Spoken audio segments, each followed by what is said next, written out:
শ্রীকৃষ্ণ বলেছেন, সংসারে আমাদের জীবনে যখন কোনো সুখ বা দুঃখ আসে তার জন্য আমরা কাউকে না কাউকে অবশ্যই দায়ী করে থাকি, তাই না?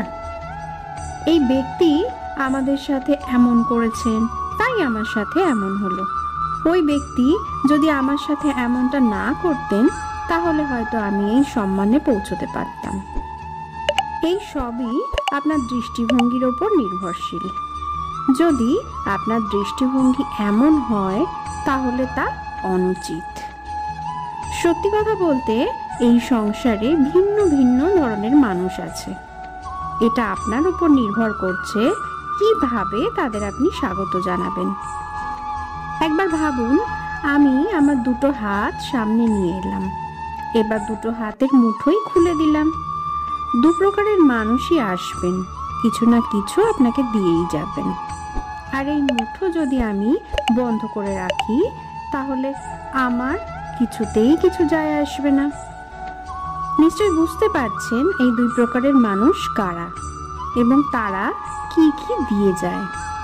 আমি যদি আমার নিজের মুঠো খুলে দিই তাহলে কিছু ভালো মানুষ আসবেন যারা আমাকে আনন্দ, সন্তুষ্টি, জ্ঞান প্রদান করে যাবেন, ভালো অভিজ্ঞতা দিয়ে যাবেন। কোনো খারাপ ব্যক্তি যদি আসেন তাহলে তিনিও খারাপ অভিজ্ঞতা দিয়ে যাবেন, তার থেকেও আমি কিছু শিক্ষা লাভ করব। এই সব কিছুই আমি লাভ করতে পারি।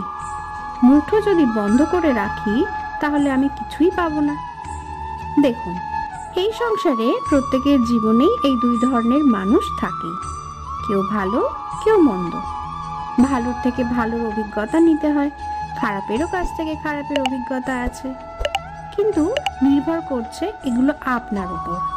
আপনি এদের কিভাবে নেবেন, এদেরকে কিভাবে স্বাগত জানাবেন, কার থেকে কি বুঝবেন, কি শিক্ষা লাভ করবেন, আর কোন দৃষ্টিভঙ্গি নিয়ে অগ্রসর হবেন। এটাই নির্ধারণ করবে আপনার জীবন কেমন হবে।